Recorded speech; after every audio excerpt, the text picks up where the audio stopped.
mountain climber like Danielle Fisher. So you might be surprised to learn that both of these outstanding achievers have ADHD, Attention Deficit Hyperactivity Disorder. We're normal people. This program is about understanding ADHD and what you can do about it. You'll hear from Danielle Fisher and Ian Crocker, along with doctors, patients, and parents, about making the journey from diagnosis to success.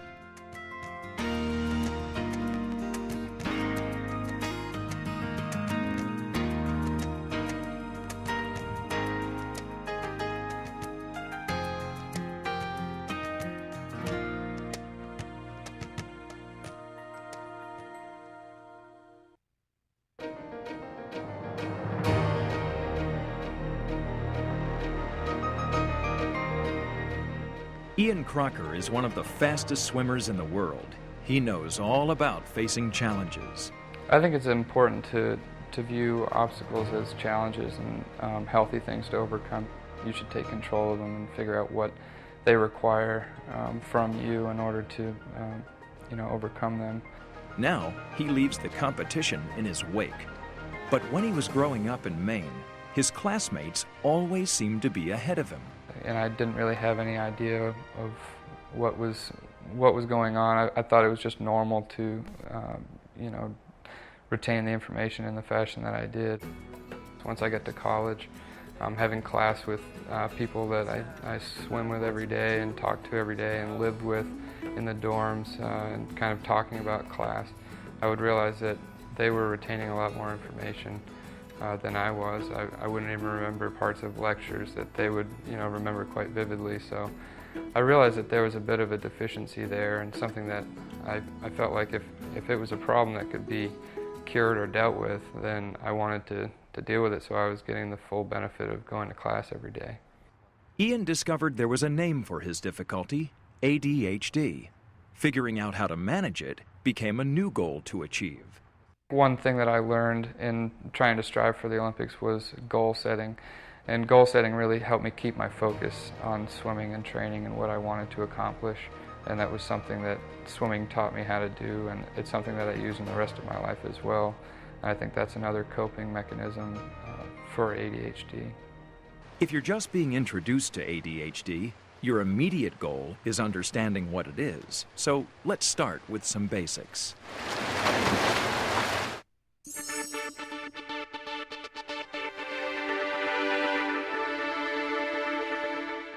ADHD stands for Attention Deficit Hyperactivity Disorder. It is actually a brain-based disorder that causes kids and adults also to have difficulty with focusing. They can be hyperactive, movement that seems to be not goal-directed, and to be quite distractible. What happens with the disorder is well known, but why it happens is the subject of ongoing research. We know that there is some link between certain brain chemicals, which is why some of the medications that we use can be helpful, but as to what actually causes it, we don't know. Hi, Parker. Hi, Mom. Good to see you again. There is no blood test or brain scan for ADHD. Instead, the doctor talks to the patient, the parents, and if possible, teachers to make a diagnosis. We take in many factors. We certainly observe the child and examine the child. We would like to have psychological and educational testing of the child.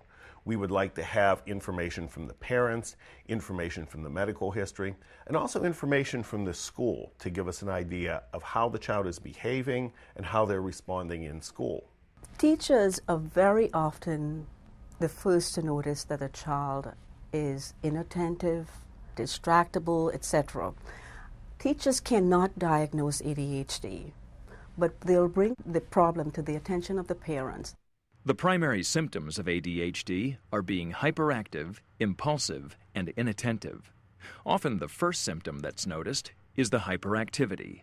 The child tends to be much more active than their peers. They will fidget a lot more, or on a younger child, being up and out of their chair when they're in school. Impulsive behavior can be disruptive, too, even dangerous. You have a child holding the mother's hand, walking on the street. and the child sees something interesting across the street, he runs off. That's impulsive. So it's with doing something without putting on any brakes or any thoughtfulness. A child who is inattentive, on the other hand, is easier for teachers to overlook. Because they will be sitting in the back, they'll be quiet, they'll not be causing any trouble, but they may be getting very poor grades. While many children show these symptoms from time to time, if a child shows 2 out of 3 of them regularly for more than 6 months, he might have ADHD. Many people insist that this is normal childhood behavior, and often it comes from a family where they really haven't had much exposure to other children, or because ADHD is familial, it runs in families. Suppose there are many people in the family who have this condition. Within that family, it's normal. And so you have to go outside of the family and really understand the wider range of normal in order to put it in context. When we look at these kids in relationship to their peers, that's how we can tell that this is not normal childhood behavior.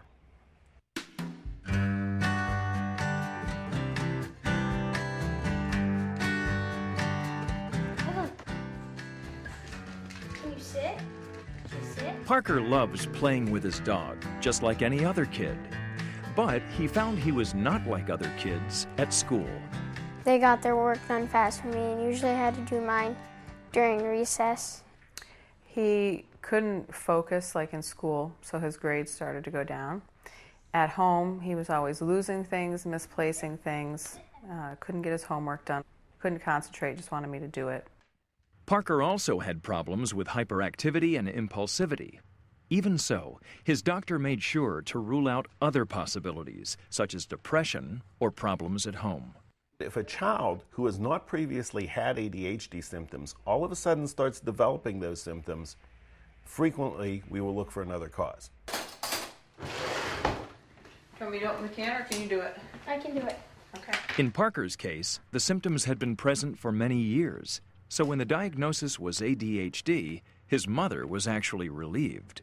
For me, it was a relief to know that there was a reason for how he was acting, to know that he could be helped, and there was a lot I could do to help him. Julie did something very smart right away. She started learning more about what Parker was experiencing and how she could help. I did a lot of reading, a lot of research, and asked the doctor a lot of questions. What Julie soon learned is that Parker has lots of company. ADHD is estimated to affect 3 to 5% of preschool and school-age children. Who is at risk? Research indicates boys are more likely to develop ADHD. Boys are at higher risk for developing ADHD, we think, because their neurological systems tend to mature at a slower rate or not as early as those of girls. It seems as if they have a neurological system that's more vulnerable. Another risk factor is family history, having a biological parent or brother or sister with the disorder. Studies show there could also be prenatal risks, substances that might affect the baby in the womb. The 2 most common things that we see are cigarette smoking and alcohol. You look at the pregnancy history, and you want to see if that child had been exposed to any kind of toxic substances in the womb. That child is at higher risk. A child who has had any kind of birth trauma is at higher risk. A child who is premature is at higher risk. Environmental toxins could be to blame as well, especially exposure to lead at an early age. That is why we do lead levels on children, and that is why there's been such an emphasis on decreasing lead paint and the access to those types of things for children. As we have said, ADHD begins in childhood. In fact, one of the hallmarks of the disorder is that it usually appears before age 7. But it can often go unrecognized for many years. For Ian Crocker, the diagnosis didn't come until college. That gave a name to his mother's longtime concerns. She always wondered if there was something different going on, learning disability-wise, and she was very happy that I had finally gone through and gotten the diagnosis, and she was kind of relieved. I think mostly that I knew what was going on. Experts say parents often recognize the symptoms of ADHD all too well. We find that there are many adults who had never been diagnosed, whose work history, personal history really demonstrates that they have had ADHD and come into treatment much later in life. Well, my mom, she found out she had it about the same time as I did. When I was in 6th grade, she read a lot about it, and that's when she decided to take me in.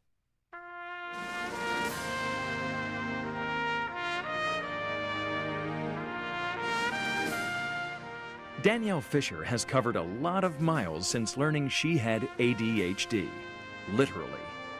At the age of 20, she became the youngest person ever to achieve an amazing feat, climbing the 7 highest mountain peaks in the world. Even though it's a tough sport, even though you're really tired, I think just the excitement of it keeps me going. I just love it. Back in 6th grade, she could not have imagined this success. Well, it was really hard. I think I argued with my parents because they couldn't understand why I wasn't doing well in school.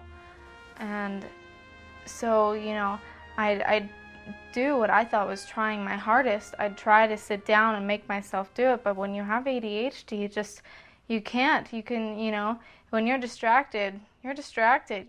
Like many girls with ADHD, Danielle's symptoms were overlooked.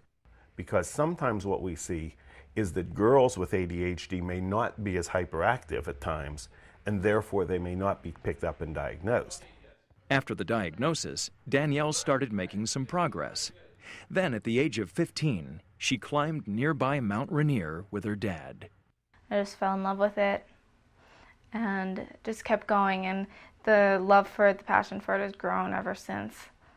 When I was 17, my dad and I started planning a trip to Aconcagua, which is in Argentina. It's the tallest mountain in South America. That's when I learned what the 7 summits were. My dad explained them to me. I said, oh, that's cool, you know. And then he said, well, if you do well on this mountain, maybe you'd want to do that because the youngest person is 23 and, you know, you'll have 5 years to do it. I'm like, yeah, that'll be fun. I wasn't so worried about the record. It was just the whole thrill of climbing. I'm like, I can do that. Aiming for the 7 summits meant a truly global effort. She learned valuable lessons on level ground as well as on the mountains. Because before I went to Everest, I had to raise all this money, and so it was lots of paperwork. It was lots of making sure I was places on time, meeting with a lot of people, giving presentations, and I had to become really good at that, and those were the hard things, and climbing is what made that easier. Focusing in the mountains is not hard for me. I think the need to focus helps, knowing that you have to pay attention. And she made it to the top. Everest, the 7th summit, and she was just 20 years old. I sat down in the snow and just cried because I had finished this goal that I'd had for 3 years. And it was so emotional knowing that I got to finish something that I started. And it's just amazing, and now I have faith in myself to finish something that I started. Through these amazing few years, Danielle has worked with her doctor to find a treatment that works with her lifestyle, so she can be as successful on campus as she is on a mountain.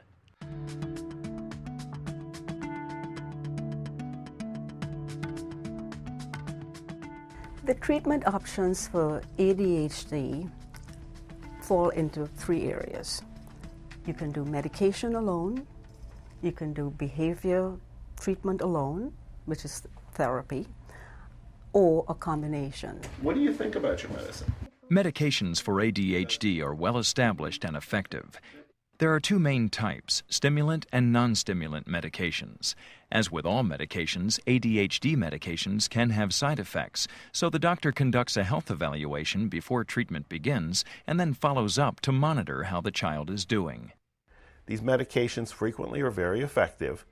Medication does not cure ADHD, but under a doctor's supervision, it can be effective in treating the symptoms, especially when combined with behavior therapy.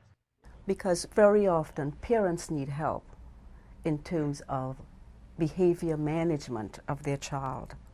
So I need to understand that, because giving medication alone is not going to take care of those aspects. I was unfamiliar with behavior therapy, and with the help of the doctor and also a counselor, we made up a chart and we started with 4 behaviors that we wanted to see him improve on. And each day that he did well, he got a star for that day next to each behavior. And then at the end of the week, he got a reward, and he had a choice of 3 things, like a movie, some money to go shopping, things like that, dinner out. As patients get older, they can learn to manage their own behavior therapy. Ian Crocker has built up a toolkit of strategies to help him deal with ADHD without medication. Simple things like always putting your car keys in the same place, or your cell phone, your wallet. Just taking better notes in class as well. One of the most important things I've found is just getting more sleep really helps.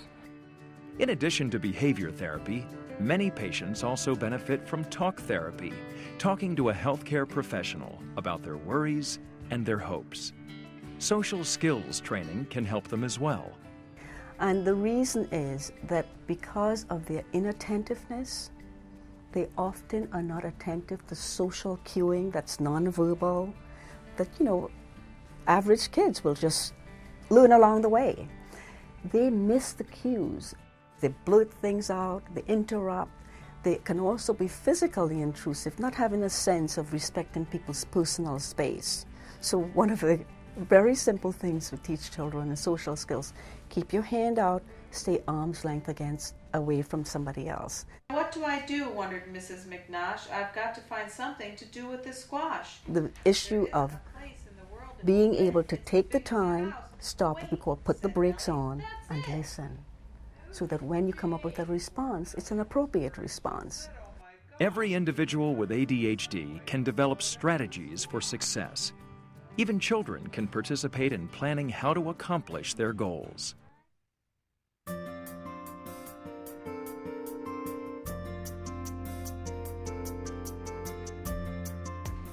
Come on in and have a seat. We like there to be a complete team approach between the physician, the child, the family, and the school.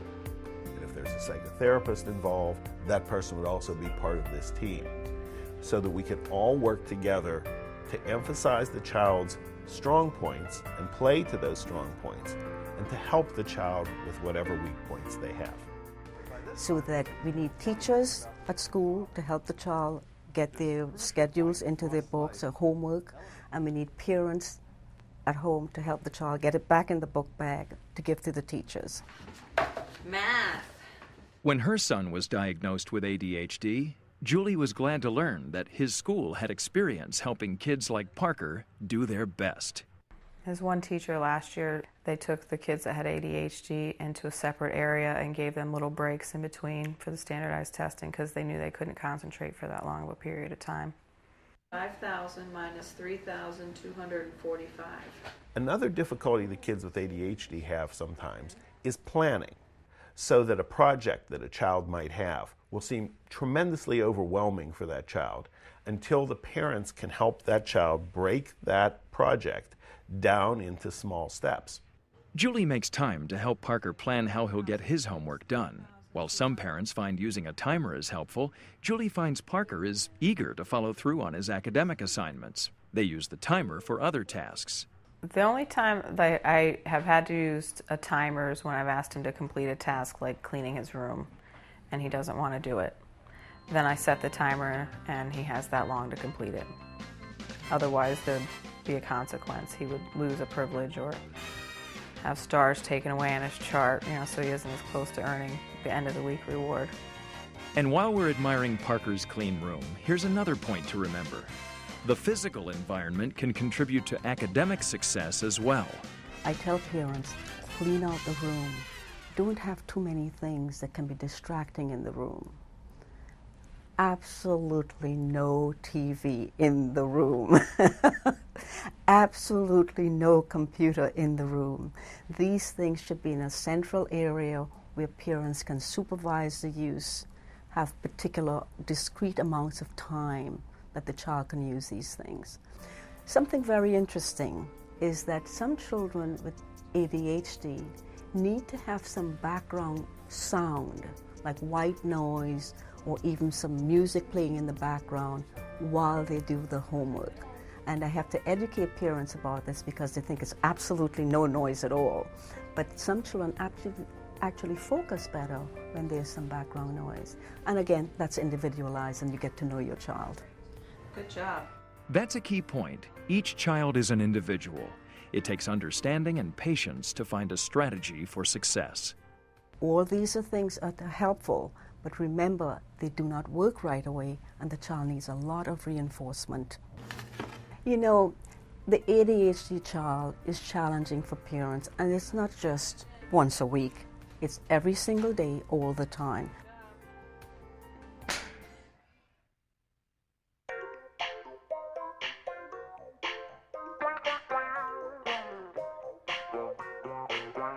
All children with ADHD should be monitored on a regular basis, but at certain times they should have a more complete reevaluation.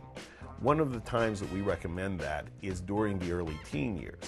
How's things going? Good. Adam is in college now, but he was diagnosed with ADHD in second grade. His treatment and success have become routine. Whenever I have my doctor's appointments, we'll meet with him and he'll talk to me about like how school and work and stuff's going. So whenever, like if I have a problem, he'll help me figure out what I could do to work on it, and if the medication's not working as well, it might try a little higher dosage. Medication has been a regular part of Adam's life for many years. While he manages it on his own, his parents still help him keep it in mind. My parents will put it out on the kitchen table for me in the morning, and then I'll see it there and remember to take it before I go to class. It seems to be a little harder to pay attention during class whenever I don't take it.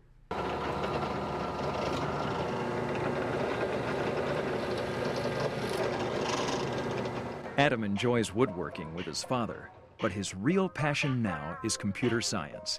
That's what he's focusing on in college. Because it's a growing field, and you know that you have all this new technology that's going to be up in the future. For the present, he's developed the strategies to manage a very busy schedule. Monday night I'll have my bowling league. Tuesday I have two of my classes. I work that night. Wednesday I'll have the day off, but I work the evening. I have classes all day on Thursday. Friday I have it off from school, but then that night I'll have to work, and then weekends it'll be work, or like if I have a day off, I'll spend it with family or friends. Friends, that's always an important subject for teens. It's especially important for teens with ADHD. One of the problems with ADHD children, if they have behavioral problems, is that as they get older, they may tend to subgroup with other children with behavioral problems. One of the dangers you start to worry about then is that these children could become involved in substance abuse, smoking, inappropriate behaviors in a wide variety of areas. So it's very important for parents of ADHD children to try to help their children be included with appropriate behaving peers all along the line. With his parents' help, Adam has made healthy choices all along. He's a great example of a child and a family that have done extremely well with ADHD. My wife and I are very proud of Adam, the way he's managing his ADHD. You know, he hasn't taken a negative attitude with the diagnosis. He's worked very hard to try to go above and beyond achieving different goals throughout his life. ADHD, people think that, you know, it's a big problem to handle, but in the long run, it's very manageable. In the long run, as we have seen, you can indeed be very successful with ADHD. One young lady that I've treated, like so often in girls, she did not have the hyperactivity component. She was not treated for a long time. I diagnosed her, treated her. By the time she came to treatment, she had not been doing well in college, etc. Make a long story short, she got treated. She is now a doctor who is treating kids with ADHD, and I'm so proud of that.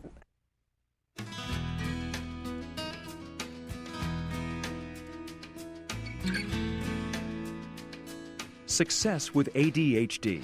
It takes working together to recognize the problem, get help, bring teachers into the picture, and follow through with treatment. And it means staying in touch with a doctor on a regular basis.